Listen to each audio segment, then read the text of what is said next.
Hi everyone, welcome to Counterfire's sixth Marxist Forum. Today's topic is Lenin and left-wing communism. This is a topic that is important to us for organizing and how we intervene in movements in the future.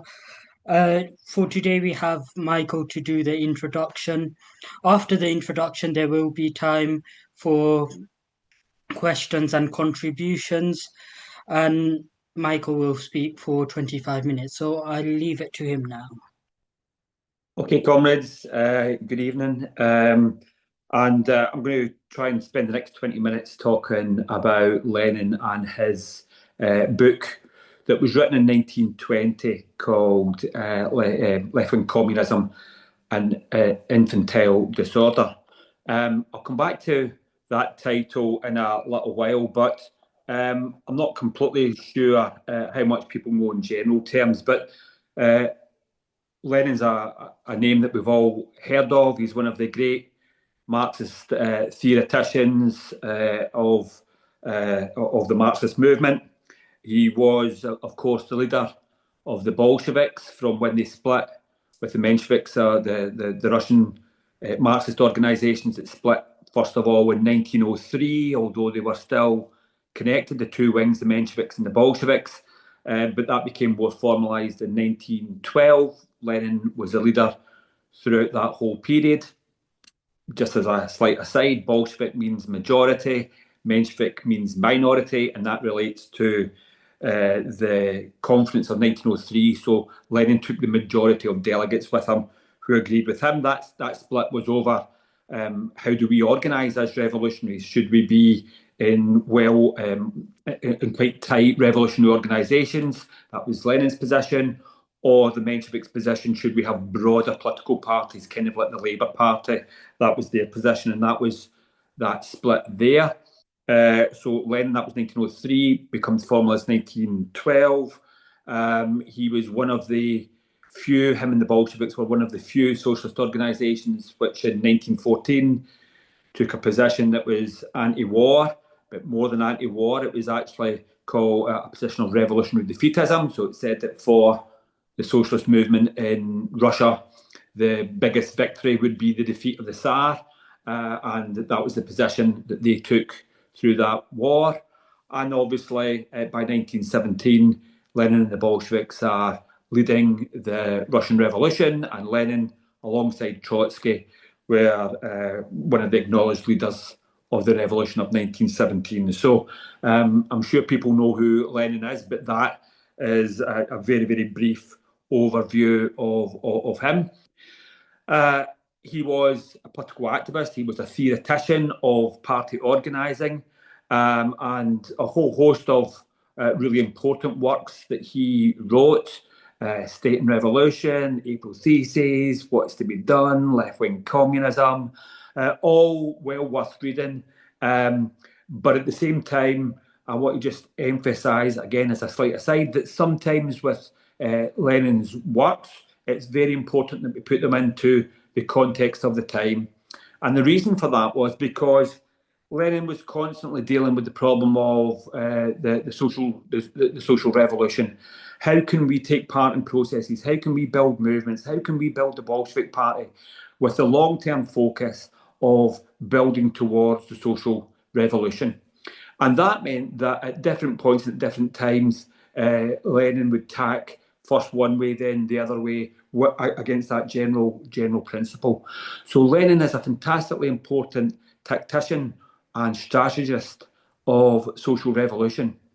But what that does mean is that sometimes we have to be careful with his works, because if you take a work like What is to be Done, you will come across socialist organisations today who quote what is to be done as their founding principle, and you've got to stick to this. Now, what is to be done was a very important book. It's well worth reading, but it has to be put in the context of the time. This was written in 1904, and this was about how do we build a Bolshevik organisation in the context of illegality in the setting of the Tsarist Russian Empire. And those things don't automatically and easily apply to 2026 in Britain. But some of the far left groups, you would think that it absolutely did. We don't live in the conditions of illegality, for a very obvious example. So sometimes we do have to take Lenin and the important lessons that he gives us, but the works in terms of the context is really important. So sometimes Lenin argued that the Bolshevik Party should be a party of professional revolutionaries. It would be a small minority of professional revolutionaries dedicating their life to building the revolution.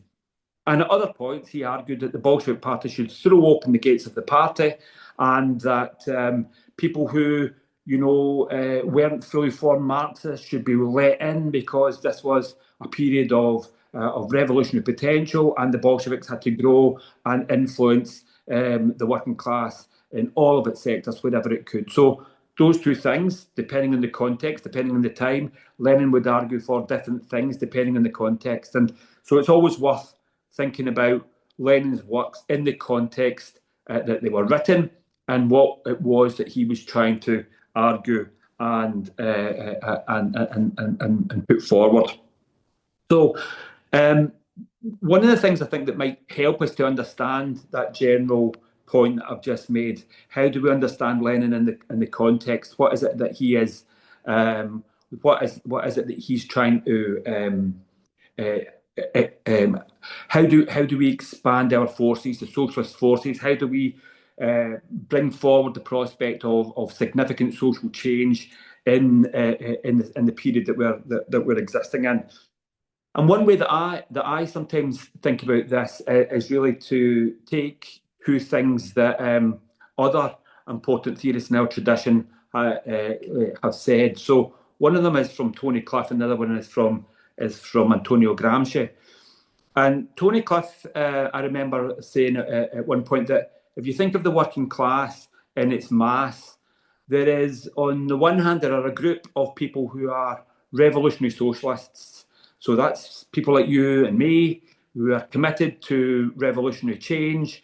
We are clear in our terms of our ideological orientation. Capitalism can't be reformed. We need to replace it by a socialist system, and that requires revolutionary overthrow of the present and existing system.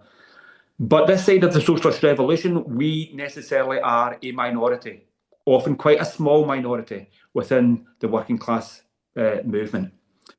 On the other side, there are always a group of working class people who have sold their soul to reaction. Racists, fascists, going orange marches and sectarianism and all the rest of it. And they are dyed-in-the-wool reactionaries, have bought off the ideology of the ruling classes and the ruling regimes, and they are on the opposite side of us, but they come from working class backgrounds and are of the working class. Within those two poles exists the vast majority of ordinary working class people. And our job as revolutionaries is to try and influence that mass. How can we pull that mass of people towards us to deepen the struggles for a better world? And to understand that bit, then I think it's useful to think about what Antonio Gramsci talked about, because he talked about the concept of contradictory consciousness. And in that mass, people will have a contradictory consciousness because capitalism itself is contradictory and develops contradictory ideas. So let me give you a strange example. But capitalism, even though we are revolutionary socialists, capitalism is built on competition, and sometimes that competition affects even us. I'll give you an example. If myself and Zaid are both going for the same job, we are necessarily in competition, and though Zaid's a comrade of mine and I like him an awful lot, on that day of that interview, I'm competing with him and I want to get the job, and I want him to stop getting the job. It's a simple example, but capitalism, enforces these things on us, and it doesn't really matter that I am a socialist, that Zaid's a socialist, that we both want to overthrow capitalism. We need a job, we're competing with each other in that way. But there's other examples of contradictory consciousness. So, for example, you will find people who are in their trade union, who go to the union meetings, who work with Black and Asian workers and are quite friendly with them, but nevertheless are still pulled by ideas that migrants threaten their jobs, or that nationalism is an inevitable natural part of life, and they have all those ideas in their heads at the same time. The question then becomes, which set of ideas dominates? Can we make sure that the collectivist, socialist, trade union ideas dominate? And that's the job of revolutionaries, engaging with the masses, and that we don't let the other side, who want to stress migrants are the problem, nationalism's a good thing, we don't let their ideas dominate the thinking of the mass in the middle. And so if you think about politics in that way, we're trying to constantly push our ideas and our actions out into the working class in a way which pulls more people towards our side. And in a sense, that is at the heart of what Lenin was doing throughout his political career. He was always trying to think about the strategy and the tactics of the working class movement that would grow our side, that would bring the revolution closer, in a sense, to its actualization, that would bring more people on our side, so that when that push comes, then we can be with the majority, that we can actually win that great battle and establish socialism and continue with that struggle in the immediate post-revolutionary period. So I think that's what Lenin is constantly doing. How do we build our side? How do we build our organisations? How do we engage with the masses? How do we work with other people to show them that in action we are the best people with the most consistent answers to the difficult questions that we face, which draws them closer to us and away from the reactionary arguments which exist in society at the same time. And in a sense, left-wing communism, the book Left-Wing Communism, is a prime example of what he's trying to do around those issues. Now, I said you have to always put Lenin's work into its specific context. When was it written? What was it trying to do? And Left-Wing Communism was written between April and June 1920. So the first thing to do is, well, what was the world like in 1920? So we'd been through the Russian Revolution. The revolution had won, and almost immediately, the White armies, the civil war had started. The White armies had tried to attack the revolution and had been supported by the major imperial powers. Their attempt was to squash the revolution at birth. Winston Churchill, for example, said that in the 1920s, said that they missed their opportunity. 1919, just as the First World War finished, in 1919, all the belligerent nations should immediately and uniformly have turned their guns on Russia and squashed the Bolshevik Revolution at its birth. But they didn't do that, and the Red Army and the Revolution was able to fight against that intervention. But the Revolution of 1917 also set a wave of revolutionary protests right across the globe. So out of 1917, if you think about it in the various events, the First World War ends because of the revolutionary struggles that take place in Germany from 1918.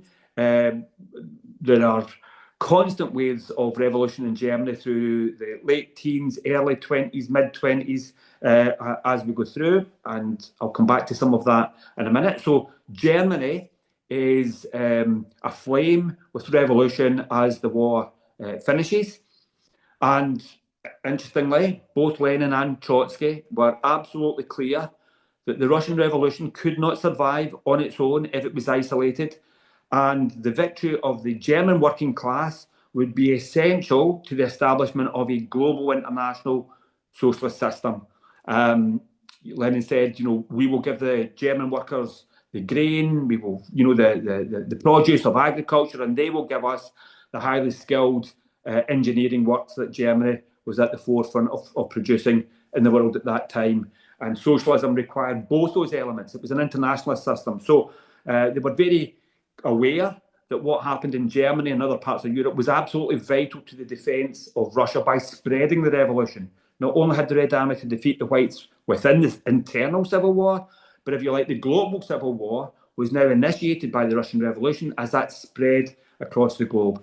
So there was Germany was in the thralls of revolution for the 10 years after the First World War finished. In Italy, between 1919 and 1921, there was something called the Bianco Rosso, the two red years. The factory occupations in the north of Italy, made famous perhaps by, if you've read any of Gramsci's works, but Italy and Milan and in Turin was, in the heat of the struggle for a new world. In Britain, if Britain has come close to revolution, you would probably say that 1919 was the year. There was mutinies in the British Army. There was troops on the streets of Belfast and Glasgow as engineers took strikes.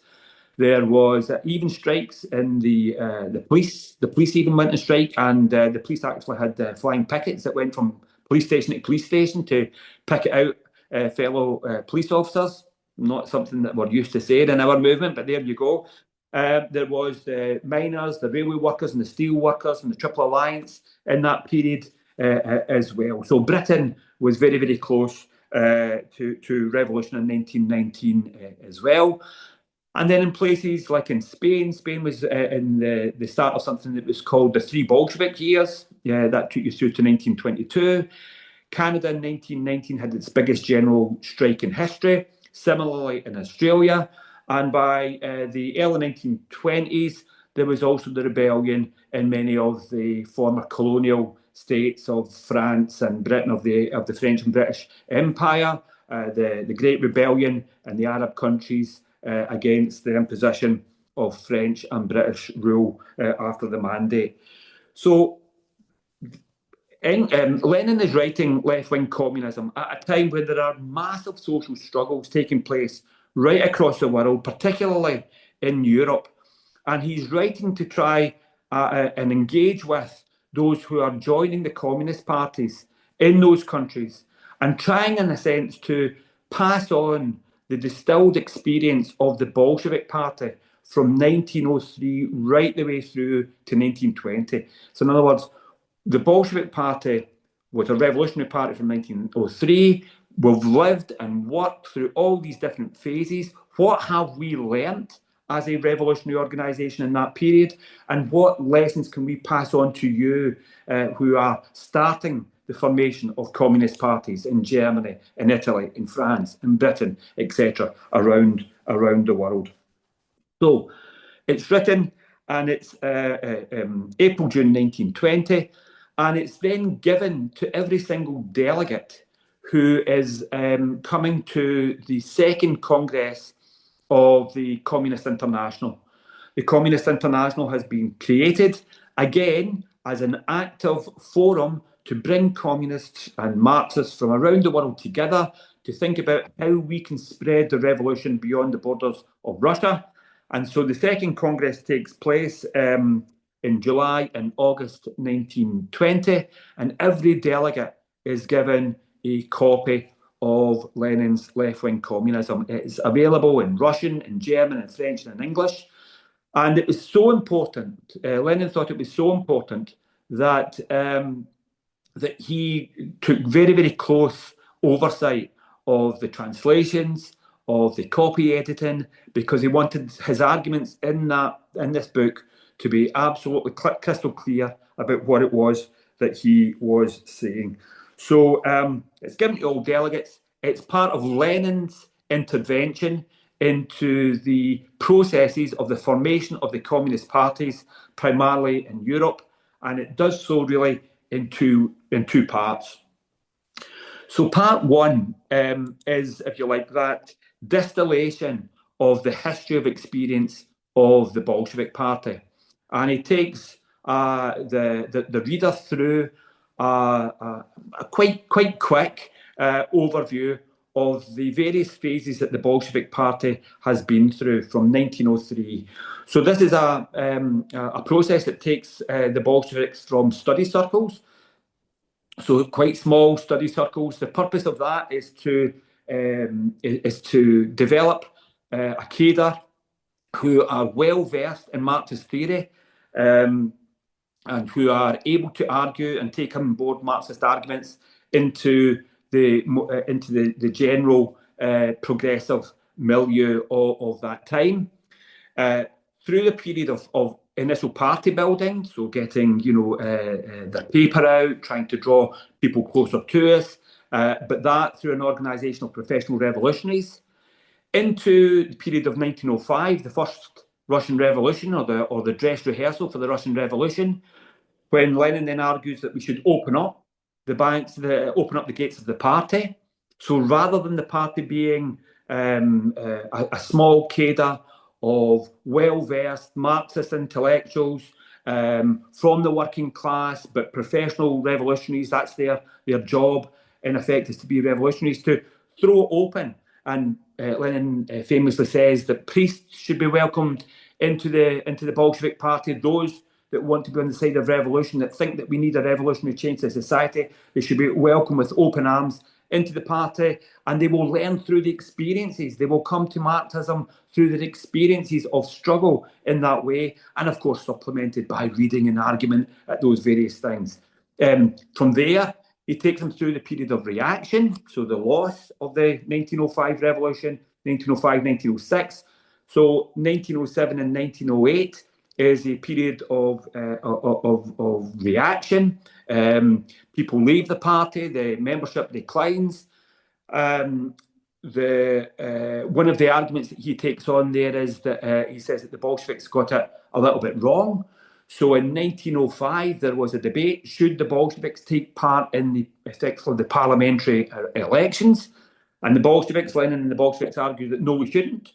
There are Soviets being created. There's an alternative state form. That's what we should be concentrating on. That's what we should do. So we shouldn't bother with the elections to the Constituent Assembly. And that's a position in 1906. But by 1907, 1908, the world has changed. The revolutionary situation's gone, and the Bolsheviks still take an abstentionist position. But on hindsight, Lenin says that was wrong. We should have, in 1907, stood for Parliament, because it gave us an arena in which to talk to the masses who were voting and to offer an alternative rather than the Mensheviks. And so by 1908, the Bolsheviks were standing for Parliament as well. He then takes people through the war and the difficulties of the war, and trying to argue that position of not only peace but revolutionary defeatism. It's not that we want a general peace, which of course we do. We don't want war, but actually we actively want to see the defeat of our own ruling class, because the main enemy is at home, and had to have quite a hard argument with people about that, and thinking through, opposition to opportunism. The social democratic parties at that time had all fallen in behind their ruling classes. Before the war was announced, each social democratic party said that they would not go to war. They would, the working class people of Britain had as much more in common with working class Germans than they did with their rulers. But as soon as war was declared, they all, one after the other, fell in behind their own ruling class. And the Bolsheviks took a much harder and different position, and he takes the reader through that. And then he takes you through the various waves of revolution. So the first part of the book really is to explain the various phases of the development of the Bolshevik Party. And at each point, the goal, if you like, is to maintain your revolutionary party and organisation and network is one thing. Secondly, how do you relate to other organisations? How do you relate to the trade unions, to the political organisations? How do you work illegally? Because in Tsarist Russia, it is illegal to be part of the Bolshevik Party. But how do you use the legal forum where we are allowed to participate to try and increase or raise your profile and increase people's awareness of your organisation? And how at all times can you do that? Through agitating for action, which will allow people in practice to see that the Bolshevik argument is right. It's the best way to win this strike, this protest, this conflict. And in practice, we can start to pull people towards us in that way. So at each point, how can we forward the aims of the revolutionary socialists? How can we bring ourselves closer to the ultimate goal of the socialist revolution? And how can we take part in that debate with the mass to make sure that in terms of their contradictory consciousness, their ideas, the collectivist ideas, the ideas of working class unity are at the heart and pulling them towards our direction. So that's part one. And then in part two, he really goes through a series of arguments with each of the German, British, Italian and French sections who have come to communism, or have come to the Communist Party, but have come without that experience. And here Lenin is effectively saying that the problem is, or the potential problem is, that they are reacting in ways which are a reflection of their organisation's immaturity. That's the infantile disorder. So they're making childish mistakes because of their immaturity as organisations. And in particular, there are two examples of that I want to talk about. So the first one is the problems of opportunism. And the example that he talks about here is the example of the Spartakists in Germany. Now, the Spartacist League, at the end of the First World War, this was the organisation of the most militant sections of the German working class. It had within it Rosa Luxemburg, Karl Liebknecht, and they took a decision that Germany was ripe for revolution, and the Spartakists should announce the revolution in solidarity with Russia, and announce that the revolution is happening. This was sometimes referred to as the Spartacist uprising. Now, Rosa Luxemburg and Karl Liebknecht argued that this was a mistake. They shouldn't do this because they didn't have the ear, if you like, of the vast sections of the working class who were moving to the left, but weren't yet convinced of the need for revolution. And this was a premature attempt to bring the revolution to Germany. And it was an absolute disaster because the Spartakists were isolated from the movement. They were easily picked off by the Freikorps, the far-right organisations. And out of that, the Social Democratic Party and the Freikorps then arrest Rosa Luxemburg and Karl Liebknecht, and both of them are murdered. And it has huge implications for the German movement. So the first thing is, yes, you're a revolutionary, but you have to look round and make sure that there are others with you. You have the majority, that you're talking to the majority, and that you don't get caught up in a sort of opportunist push and go too early. Linked to that is the problem of left-wing communism or ultra-leftism. And again, he uses this example in Britain and Italy and France, but if we stick to Germany, this is the problem where the German communists said, look, the Social Democratic Party led us into war. They are irretrievably bourgeois party, not only in terms of the party apparatus and their leadership, but anybody who is still voting for the SPD, they're a waste. We should have nothing to do with that. And Parliament is an old form of bourgeois democracy. We're in a new period. We don't need to take part in parliamentary elections. In fact, we should, on principle, not take part in parliamentary elections. And Lenin's incredibly hard on this because he says that in the parliamentary elections that take place in Germany, millions of working class people go to the ballot boxes and vote. And the consequence of that is that they vote for the SDP and it reinforces them, and we haven't even taken part in the debate. And so he says the same thing, whether you're in Britain and Italy and France or Germany, if there are parliamentary elections, we should be taking part in those debates. We should be taking part in those elections to put the case that the crisis of capitalism is so deep that actually it can't be resolved in Parliament or by capitalist society. We need to deepen this. We need to have revolutionary change in society. But we use Parliament, we use council, we use the elections, if you like, as a stepping stone to give ourselves a megaphone, to speak to the movement, to try and draw people to our side in that way. And the second example that he uses is the trade unions, because the same argument took place in about the trade unions, with some communists arguing that the trade unions were really just organisations to promote reform within the capitalist system, and that either we should not bother with trade unions or we should set up revolutionary trade unions in opposition to the main trade union movement. And again, in the 1919, 1920, 21, 22, 23 period, this was a period where right across Europe, thousands, hundreds of thousands of workers were joining trade unions, many for the first time. And to have an abstentionist position on the question of trade unions was complete madness.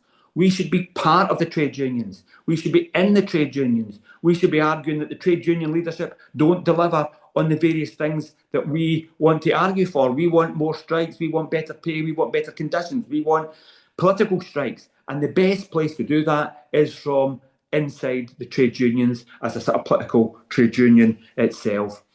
So I've just had notice to try and sum up. So I'm going to just quickly do that by saying that what we see, I think, in left-wing communism and in some of Trotsky's writings for the Communist International at the same time is the sort of crystallisation of approach which we would now recognise as a sort of core strategy for revolutionaries is the strategy of the United Front. And left-wing communism is basically an argument for a united front of us working around parliamentary organisations, the left, whatever, of splitting with those organisations because we're not they're not revolutionary, but working with those organisations and constantly trying to work with them to show that our arguments are the best. So let me just give you a couple of examples of where that might fit today. So first of all, there are lots of people, because of Palestine, who have left Labour, who have now also left your party, and who think that the Labour Party and your party are so far, they've sold out so deeply that we should have nothing to do with them, and we should have nothing to do with the leaders of those organisations. That's not our position at all. We're not in the Labour Party. We don't throw illusions in the Labour Party. We were in your party, and we left on principle because they said that we could not openly operate as Counterfire within your party. But at the point at which we left your party as Counterfire, and we immediately want to work with your party together. We want to invite Corbyn to things because we know that your party and the Labour Party and Corbyn and left MPs have the ear of some of the better people in the trade union movement, and we want to be on their side, and we want to show that their arguments are self-limiting, but we're on the same side on the major questions around war, austerity, poverty, etc., etc. On the other side, the ultra-leftism is sometimes in the Palestine movement comes through in which people say, well, the masses are really written off. They've been bought off by bourgeois ideology. It's really down to us to do the change. So whether that is us smashing up factories like Elbit's, or whether it is Just Oil sitting down on the road and causing disruptions, it needs that minority of morally principled activists to take that stand because they are the real socialists. But again, thinking about what Lenin says, it's, of course, we're on the revolutionary axis of that thing, but we are trying at all times to convince the masses of the best strategy to get that improvement, to deal with climate change, to stop the wars in the Middle East, to stop the genocide in Palestine, and the individual actions of those small groups can't deliver that, and in some cases actually undermine the broader case that we're making. So Lenin's arguments are not historical.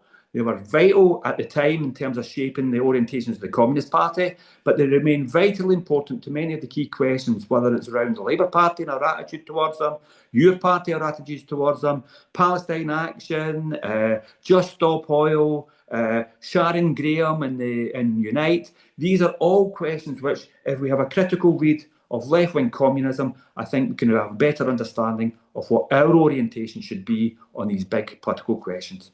Thank you.